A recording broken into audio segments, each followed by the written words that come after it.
Hello, എല്ലാവർക്കും നമസ്കാരം. നമ്മളിന്നിവിടെ ഉണ്ടാക്കാൻ പോകുന്ന ചിക്കൻ ഫ്രൈ ആണ്. ഇത് 3 കാലുകൾ ഞാൻ എടുത്തിട്ടുണ്ട് ചിക്കൻ്റെ. ഇനി നമുക്ക് ഇതെങ്ങനെയാണ് ചെയ്യണമെന്ന് നോക്കാം. ഫസ്റ്റായിട്ട് നമ്മൾ നന്നായിട്ട് കഴുകി വൃത്തിയാക്കി വെച്ചിട്ടുണ്ട്. എന്നിട്ട് ഇങ്ങനെ വരഞ്ഞു കൊടുത്തിട്ടുണ്ട്.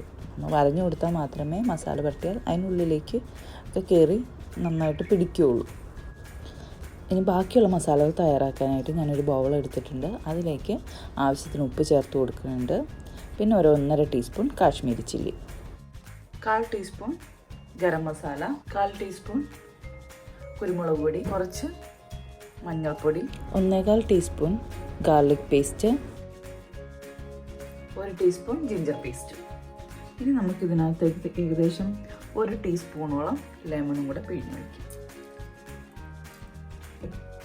ഇനി നമുക്കിതിലേക്ക് കുറച്ച് ഒലിവ് ഓയിൽ ആഡ് ചെയ്യാം. കുറച്ച് ഒലിവ് ഓയിൽ ഇല്ലെങ്കിൽ സൺഫ്ലവർ ഓയിലാണെങ്കിലും ആഡ് ചെയ്താൽ മതി. ഏകദേശം ഒരു ടീസ്പൂണോളം ഒലിവ് ഓയിൽ നമ്മൾ ആഡ് ചെയ്തിട്ടുണ്ട്. ഇനി നമുക്കിത് മിക്സ് ചെയ്യാം. ഇനി ഇതിലേക്ക് നമ്മുടെ ചിക്കൻ ഇട്ട് കൊടുക്കാം.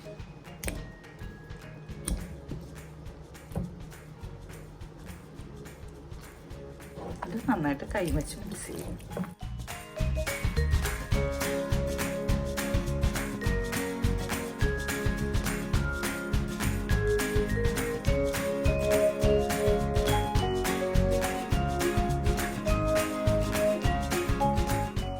നമുക്ക് കുറച്ച് മല്ലിയിലയും കൂടെ ആഡ് ചെയ്യാം.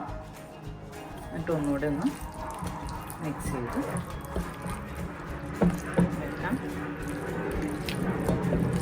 ഇനി അത് 1 മണിക്കൂറിന് ശേഷം നമുക്കെടുത്ത് എണ്ണയിൽ വറുത്തെടുക്കാം. ഇപ്പം നന്നായിട്ട് മസാലയൊക്കെ പിടിച്ചിട്ടുണ്ട്. ഇനി നമുക്ക് ഒരു ഫ്രൈയിങ് പാനിലിട്ട് ഫ്രൈ ചെയ്തെടുക്കാം.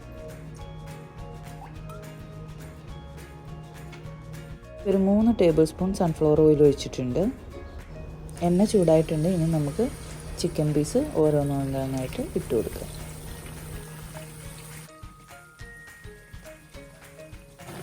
ഇനി നമുക്ക് പയ്യെ ചിക്കൻ തിരിച്ചിടാം.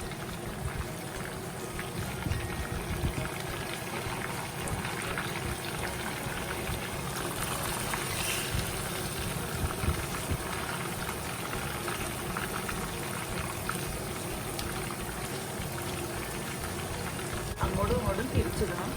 എന്നാലേ ഇത് നന്നായിട്ട് വെന്ത് കിട്ടുള്ളൂ. ആളായതുകൊണ്ട് കുറേ ടൈം എടുക്കും നമുക്കിത് വെന്ത് കിട്ടാനായിട്ട്.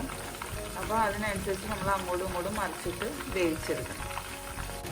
ചിക്കൻ ഫ്രൈ റെഡി ആയിട്ടുണ്ട്. നമുക്കിത് പ്ലേറ്റിലേക്ക് മാറ്റാം. എന്നിട്ട് ഇനി ബാക്കിയുള്ള ഒരു കാലും കൂടെ ഇട്ട് പൊരിച്ചെടുക്കാം.